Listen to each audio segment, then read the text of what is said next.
Selamat siang Pak, perkenalkan nama saya Lukas Barede dengan NIM 12S24015 dari Prodi S1 Sistem Informasi Angkatan 2024. Pada kesempatan kali ini saya akan mempresentasikan hasil kerja praktikum saya di mana pada praktikum kali ini saya akan menjelaskan program Java yang berisi 5 soal dalam satu file, yaitu file main.java yang akan menggunakan switch case. Nah, di sini terlebih dahulu saya menjelaskan soal-soal tersebut, yaitu soal yang pertama, integer overflow detection, di mana deskripsinya baca dua bilangan bulat bertipe integer. Program harus menjumlahkan kedua bilangan tersebut. Jika terjadi integer overflow, cetak overflow. Jika tidak terjadi overflow, cetak hasil penjumlahannya. Dilarang menggunakan long, bit integer, atau try catch untuk mendeteksi overflow. Inputnya nanti yaitu soal 1 A spasi B.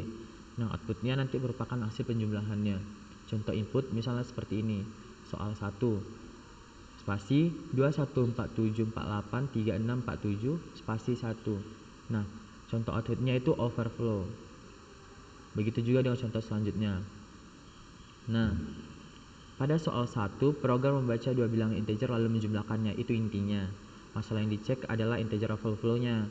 Lalu jika hasil penjumlahan keluar dari batas tipe integer, logikanya yaitu jika dua bilangan positif menghasilkan negatif, maka akan terjadi overflow. Jika dua bilangan negatif menghasilkan positif, maka akan terjadi overflow juga. Jika overflow terjadi, maka akan menampilkan tulisan overflow seperti yang diminta pada soal. Nah, lalu selanjutnya soal yang kedua, yaitu float versus double precision trap. Nah, pada soal apa? Deskripsi dari soal yang kedua yaitu membaca dua bilangan desimal. Jumlahkan keduanya menggunakan float dan jumlahkan keduanya menggunakan double. Hitung selisih absolut dari kedua hasil tersebut. Output harus ditampilkan dengan 6 digit di belakang koma. Inputnya yaitu misalnya contoh soal 2 spasi 0,1 spasi 0,2. Nanti contoh outputnya yaitu 0,0000. Nah, begitu juga dengan contoh seterusnya. Nah, pada soal yang kedua ini kita membaca dua angka dalam bentuk string. Kenapa string? Supaya bisa diparse kedua tipe berbeda. Nah, yaitu tipe apa yang berbeda, yaitu float dan double. Kemudian kedua hasil penjumlahan dibandingkan. Program menghitung selisih absolut antara hasil double dan hasil in. Nah, tujuannya untuk menunjukkan bahwa float kurang presisi dibandingkan double. Apakah benar? Itu nanti kita buktikan. Nah, lalu selanjutnya soal yang ketiga, yaitu primitive versus proper comparison. Deskripsi dari soal yang ketiga yaitu baca satu bilangan bulat n. Lalu lakukan langkah berikut, yaitu simpan n ke dalam objek integer a, salin nilai a ke integer b, tambahkan 1 ke a, bandingkan a dan b menggunakan operator sama dengan, atau juga bisa menggunakan metode equals yang menggunakan tanda kurung. Nah, inputnya nanti adalah sebagai berikut, yaitu soal 3 spasi n. Nah, n-nya itu bisa kita rubah menjadi angka-angka, entah itu misalnya 127 dan lain-lain. Nah, contoh outputnya nanti itu misalnya sama dengan titik 2 spasi false. Itu kalau untuk menggunakan metode untuk menggunakan operator sama dengan. Nah, kalau menggunakan yang equals tanda kurung itu nanti hasilnya juga sama juga false. Nah, di soal yang ketiga kita belajar perbedaan menggunakan operator sama dengan sebagai perbandingan referensi objek. Lalu ada yang kedua yaitu menggunakan metode equals dalam kurung yang membandingkan isi nilai. Nah, program membuat objek integer a dan b setelah a ditambah 1 dan referensi berubah. Hasilnya nanti yaitu bisa berupa false ataupun juga true. Nah, hasilnya itu biasanya kalau yang sama dengan biasanya false. Kalau equals dalam kurung biasa juga false karena nilainya berbeda-beda. Oke. Lanjut ke soal yang keempat. Nah, soal yang keempat yaitu string immutability dan reference. Deskripsi soal yang keempat yaitu membaca satu string S. Lakukan langkah berikut. Nah, buat string A yang sama dengan S, lalu buat string B yang sama dengan new string S. Gabungkan string X ke A, bandingkan A dan B menggunakan operator sama dengan atau metode equals yang menggunakan tanda kurung. Nah, inputnya itu yang berupa soal 4 spasi S. S ini bisa kita ubah menjadi sebuah kata-kata, yaitu contoh inputnya soal 4 spasi hello, yang nanti outputnya akan keluar misalnya sama dengan false atau equals false juga hasilnya.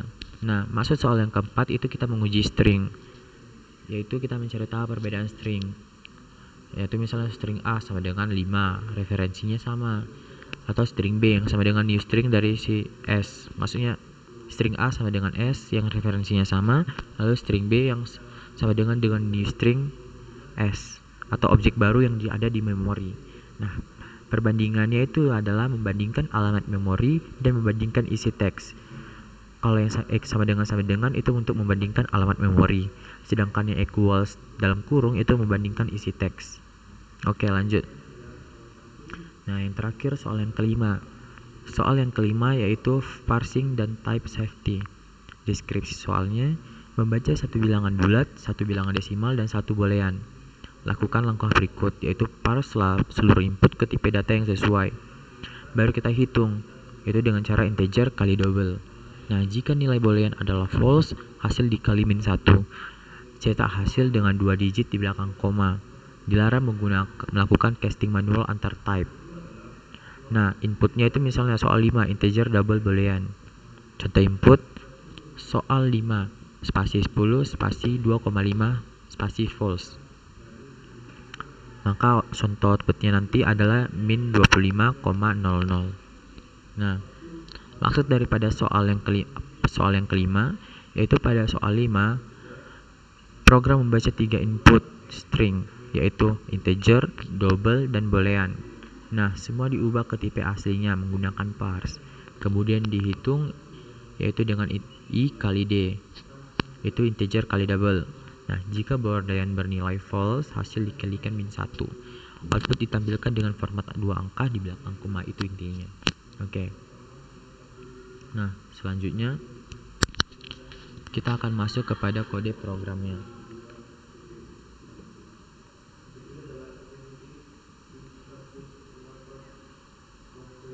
Berikut adalah program main.java yang saya punya. Nah, yang pertama, di baris pertama tentu ada nama saya Lukas Parede dengan NIM saya 12S24015. Lalu di baris selanjutnya yaitu ada import java.atil.star titik koma. Nah, baris yang ketiga ini digunakan untuk mengimpor library Atil Java yang tujuannya agar kita bisa menggunakan class scanner untuk membaca input. Nah, lalu kita mendeklarasikan kelas, di mana di baris yang kelima ini public class main. Public class main ini adalah deklarasi kelas utama bernama main. Program Java selalu berjalan dari kelas yang memiliki metode main. Nah, selanjutnya yaitu public static void main dalam kurung string kurung siku arguments. Nah, pada baris yang ke-6 ini adalah metode utama program, yang mana semua kode di dalam metode ini akan dieksekusi saat program dijalankan. Nah, lalu selanjutnya kita akan membuat scanner di mana nanti yaitu scanner sc sama dengan new scanner dalam kurung system.in. Nah, maksudnya apa? Maksudnya ini nanti akan membuat objek scanner bernama sc. Jadi nanti di sini objeknya itu adalah sc yang akan digunakan untuk membaca input dari keyboard. Nanti saya ketik inputnya. Lalu selanjutnya di baris yang ke-9 ada string soal sama dengan sc.next dalam kurung. Nah, maksudnya apa? Yaitu program membaca satu kata pertama dari input. Nanti kata ini akan menentukan soal mana yang akan dijalankan. Nah, ingat ya, kata kuncinya soal. Oke, selanjutnya kita menggunakan switch case, di mana switch case ini digunakan untuk memilih blok kode berdasarkan isi variabel. Misalnya di dalam switch case ini ada beberapa case. Misalnya case di mana kalau kita ketik soal 1, maka akan kita jalankan program-program yang berikut ini yang ada dalam soal 1. Begitu juga dengan kalau misalnya kita ketik soal 2, maka kita akan menjalankan program-program yang ada dalam soal 2 ini. Begitupun seterusnya dengan sampai soal 5. Nah, pertama-tama kita akan jelaskan dulu masing-masing case-nya. Contoh case yang ada di soal 1. Nah, kita akan jelaskan code yang ada di dalam case soal 1, yaitu misalnya yang ini, integer a sama dengan sc dot next integer dalam kurung, integer b sama dengan sc dot next in tutup kurung buka kurung. Nah, maksudnya apa ini? Nah, maksud dari kedua baris tersebut adalah dimana kita akan membaca dua bilangan integer dari input. Lalu selanjutnya, setelah kita membaca dua bilangan integer nanti yang telah kita inputkan, maka selanjutnya dua bilangan tersebut akan kita hitung hasil penjumlahan keduanya, dimana di baris 16 ini, yaitu integer sum sama dengan a tambah b. Jadi nanti input yang telah kita masukkan akan dijumlahkan di dalam sum ini. Oke, selanjutnya di baris ke-18 kita akan mengecek menggunakan if. Apa parameternya? Itu misalnya apa isinya? Yaitu ini, if dalam kurungnya ada a jika lebih kecil jika lebih besar dari 0 dan b lebih besar dari 0, maka dan sum lebih kecil dari 0, maka nanti kita akan bandingkan dengan a lebih kecilkah dari 0 dan b lebih kecil dari 0 dan sum lebih besar dari 0. Jika benar, nanti sistem akan mengeluarkan print overflow. Jika salah, maka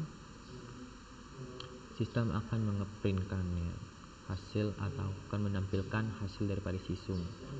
Nah, ini maksudnya mengecek apakah terjadi overflow integer atau tidak, yang dimana dua angka positif hasil dengan hasil negatif, maka akan terjadi overflow. Inilah, kan a lebih besar dari 0 kan artinya positif kan, b lebih besar dari 0 positif. Dan jika hasilnya merupakan negatif, kan nggak mungkin positif dijumlahkan dengan positif hasilnya negatif, maka akan terjadi overflow. Nah, tetapi jika dia ini juga baris yang kayak gini, jika dia negatif dan jika a negatif dan b negatif, lalu hasil penjumlahan yang menghasilkan menghasilkan positif, maka akan menghasilkan overflow. Secara logikanya lah, jika positif ditambah dengan positif menghasilkan negatif, itu kan tidak mungkin, maka terjadi overflow. Jika negatif dijumlahkan dengan negatif, hasilnya positif, itu juga akan mengakibatkan overflow karena kan tidak masuk di logika. Lalu jika pas di hasilnya, maka akan dijumlahkan dan akan ditampilkan langsung. Itu maksudnya. Oke. Nah, jika terjadi overflow akan menampilkan tulisan overflow. Jika tidak terjadi, maka akan menampilkan hasil penjumlahannya. Nah, break ini digunakan jika program sudah selesai. Nanti akan keluar sendiri dia programnya dari switch setelah case selesai. Oke, itu tadi yang soal case yang soal 1. Selanjutnya case yang soal 2. Dimana sama juga kita menggunakan string xs sama dengan sc.next, string ys sama dengan sc.next, dimana kedua baris tersebut itu kita gunakan untuk membaca dua angka dalam bentuk string. Ya, membaca dua angka dalam bentuk string. Lalu selanjutnya float xf sama dengan float parse float xs, begitu juga float yf sama dengan float parse float ys. Nah, itu gunanya juga sama, yaitu mengubah string menjadi tipe float. Oke. Nah, kalau tadi kita mengubah dua angka jadi dalam bentuk string. Nah, di baris selanjutnya yang float ini kita akan mengubah string menjadi tipe float. Itu maksudnya. Lalu setelah diubah, kita akan menjumlahkan dengan presisi float. Jadi float yang sudah kita inputkan tadi akan dijumlahkan di dalam fsum. Oke, selanjutnya setelah dijumlahkan, nanti kita akan mengubah juga string menjadi tipe double. Dan setelah diubah menjadi tipe double di kedua baris ini, yaitu double XD dan double YD. Maka selanjutnya kita akan menghitung selisih absolut antara hasil double dan float. Nah, disinilah kita akan menghitungnya. Inilah operasi untuk menghitung selisihnya, yaitu double div sama dengan math.apps dalam kurung dsum kurang double fsum, di mana kode program tersebut akan menghitung selisih absolut dari antara hasil double dan float. Lalu selanjutnya mencetak selisih dengan 6 angka di belakang koma. Ini maksud dari baris yang ke-40, yaitu system.out.printf. Ini menggunakan %.6f, makanya hasilnya nanti akan ada 6 angka di belakang koma. Nah, selanjutnya break seperti yang sudah saya jelaskan tadi. Nah, selanjutnya soal yang ketiga. Nah, di soal yang ketiga ini kita akan membaca integer n.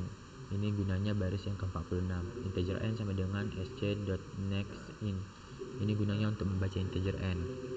Lalu selanjutnya kita akan di baris ke-47 dan ke-48, yaitu integer a, integer b yang sama dengan n besar, n sama dengan a kecil. Itu kita akan membuat objek integer a dan b yang awalnya menuju objek yang sama. Nah, lalu selanjutnya maksud dari a sama dengan a tambah 1 ini, nanti nilai a yang akan kita inputkan nanti ditambah dengan 1 yang akan membuat objek baru, gitu maksudnya. Nah, selanjutnya kita akan membandingkan referensi objek dengan operator sama dengan, yaitu yang di system.out.println. Nah, lalu yang system.out.print ini yang equals ini, maksudnya ini baris yang ke-51, kita akan membandingkan isi nilai dengan metode equals. Kalau yang tadi di sini kan kita membandingkan referensi objek dengan operator sama dengan. Nah, kalau yang di baris ke-51 kita akan membandingkan isi nilai dengan metode equals. Oke, itu untuk penjelasan kode program soal 3. Nah, selanjutnya kita akan menjelaskan kode program dari case soal 4. Nah, di case soal 4 ini, yaitu di string s sama dengan sc.next ini yang di baris ke-56, itu maksudnya kita akan membaca string dari siapa? String dari si s. Nah, selanjutnya kita akan di baris ke-57 dan ke-58 kita akan di mana nanti ini yang string a sama dengan s, string b sama dengan new string s. Nah, itu maksudnya kita akan si A menunjuk ke string yang sama dan B membuat objek string baru di memori. Itu maksudnya. Lalu maksud dari A sama dengan A tambah X ini adalah dimana kita akan menambahkan karakter X ke string A. Dan setelah itu kita akan sama juga, yaitu membandingkan referensi memori dan juga membandingkan isi teks, yaitu menggunakan equals dan juga sama dengan ini, menggunakan operator sama dengan dan juga menggunakan metode equals. Itulah. Lalu selanjutnya case yang kelima, berikut kode programnya, yaitu string istr sama dengan sc.next, string dstr sama dengan sc.next, string bstr sama dengan sc.next. Itu sama juga semua, yaitu membaca 3 inputan dalam bentuk string. Jadi yang 3 baris ini gunanya untuk membaca inputannya, tapi dalam bentuk string. Nah, selanjutnya yaitu kita akan mengubah string menjadi integer, double, dan boolean. Gimana caranya? Ya seperti berikut ini. 3 baris ini itu gunanya untuk mengubah tipe data masing-masing. Misalnya yang ini integer i sama dengan integer, kita akan memparse dia menjadi integer string, gitulah pokoknya. Intinya kita ubahlah string yang udah kita tetapkan di awal tadi ini, inputan yang udah kita bikin dalam bentuk string, kita ubah stringnya itu menjadi integer, double, boolean, seperti itu. Nah, selanjutnya di baris yang ke-74, double result sama dengan i kali d dat. Nah, maksudnya itu kita akan mengalihkan nilai integer dan double-nya. yang sudah kita ubah tadi nih nilai stringnya nih. Nah, hasil dari perkalian nanti kita akan cek menggunakan if, yang dimana kondisinya itu tidak sama dengan flag. Result star sama dengan min 1. Nah, maksudnya jika boolean false hasil dibuat negatif. Jika boolean true maka hasilnya akan dibuat sebaliknya. Seperti itu. Lalu baris yang ke-77 system.out.printf ini maksudnya ini kita akan menampilkan hasil dengan 2 angka di belakang koma yang ini %.2f, itu maksudnya 2 angka di belakang koma. Nah, selanjutnya program akan keluar seperti itu. Nah, lalu gunanya apa nih yang sc.close ini yang di baris 82 ini gunanya untuk menutup scanner agar tidak terjadi memory leak untuk menutup metode main dan class. Baik, berikutnya kita akan melakukan running test program main.java. Nah, cara yang pertama kita akan membuka toggle panelnya terlebih dahulu, yaitu dengan cara Ctrl J. Nah, setelah kita membuka toggle panel, yaitu Ctrl J dengan cara Ctrl J, selanjutnya akan muncul tampilan seperti ini di terminal, yaitu. Nah, selanjutnya kita akan membuka command promptnya dengan cara mengetik cmd. Nah, sebenarnya kita bisa aja pakai PowerShell, cuma lebih mudah menggunakan cmd atau command prompt gitu. Nah, setelah itu untuk menjalankan program main.java, terlebih dahulu kita harus masuk ke folder yang berisikan lokasi main.java tersebut. Nah, di sini file utama kita yaitu main.java berada pada folder src. Nah, jadi kita harus masuk dulu nih ke folder src. Bagaimana caranya? Yaitu dengan cara mengetikkan cd src. Nah, setelah kita mengetikkan hal tersebut, maka sudah berubah nih. Kita sudah masuk kepada folder src. Nah, setelah kita masuk ke dalam folder src, barulah kita sudah bisa mengcompile dan menjalankan program main.java. Nah, bagaimana cara mengcompilenya? Yaitu seperti ini. Yaitu dengan cara mengetikkan java, baru nama filenya yaitu main.java.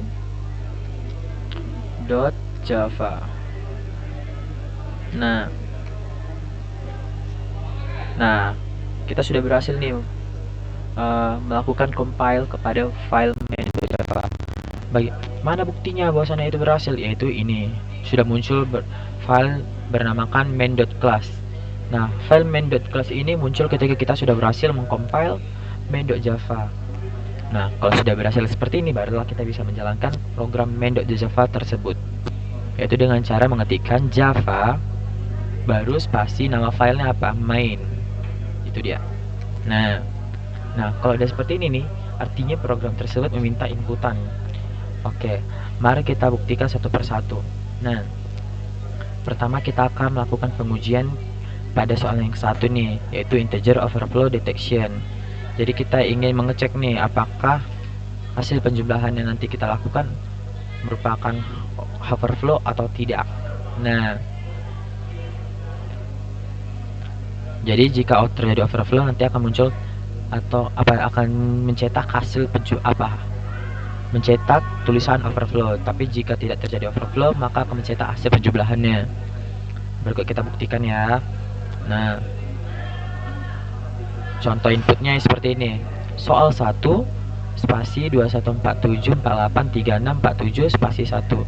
Nah, apa maksud inputan ini? Yaitu soal 1 ini menandakan bahwasannya kita masuk ke case soal 1 yang tadi, yang setelah operasi switch tadi. Nah, artinya kita sudah masuk nih ke soal 1, baru inputannya inilah 2147483647 spasi 1. Oke, jadi kedua angka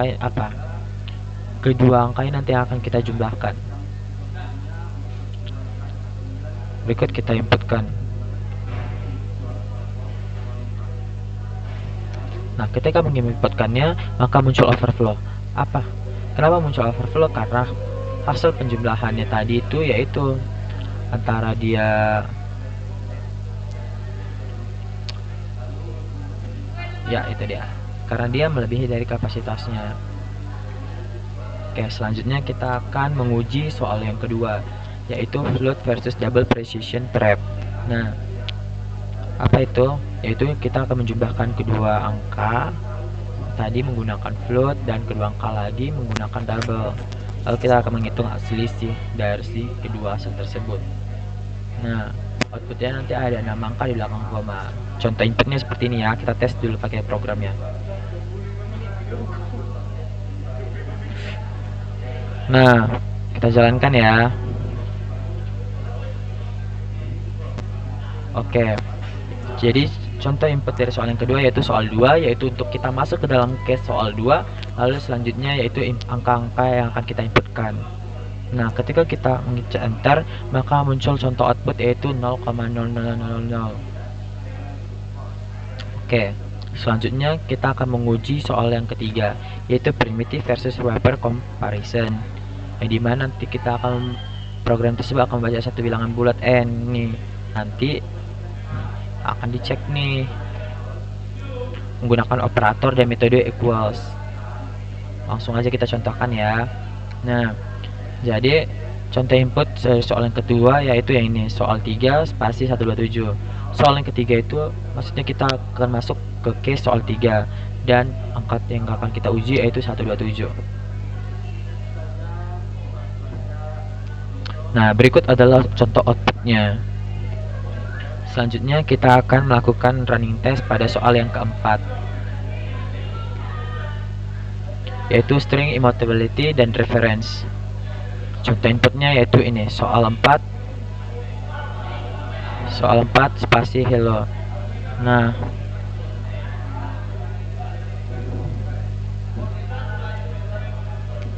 maka contoh outputnya akan sesuai dengan yang diminta pada soal. Selanjutnya kita akan melakukan contoh uji kepada soal yang kelima, yaitu parsing dan type safety. Nah, contoh input dari soal yang kelima yaitu integer, yaitu soal 5 spasi 10 spasi 2,5 spasi false. Nah, ketika kita menjalankannya, akan muncul hasil yang sesuai dengan yang pada diminta soal.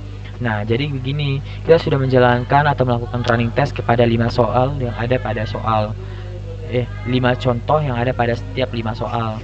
Nah, ternyata outputnya pada sesuai nih. Artinya apa? Program tersebut berhasil. Kita berhasil membuat program yang sesuai dengan ekspektasi yang diminta oleh pada soal. Nah, selanjutnya untuk membuktikannya lebih dalam lagi, kita akan membuka GitHub kita nih. Lalu kita akan melakukan running test ataupun dari actionnya. Nah, dapat dilihat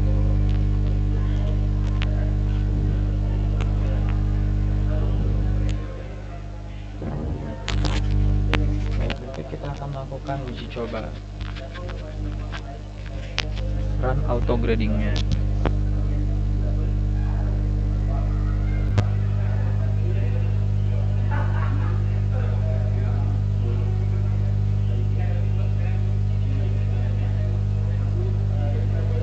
Oke, tanda centang nih. Kita akan mengecek auto grading reporternya. Nah, hasil menunjukkan bahwasannya program kita mencapai hasil 100/100.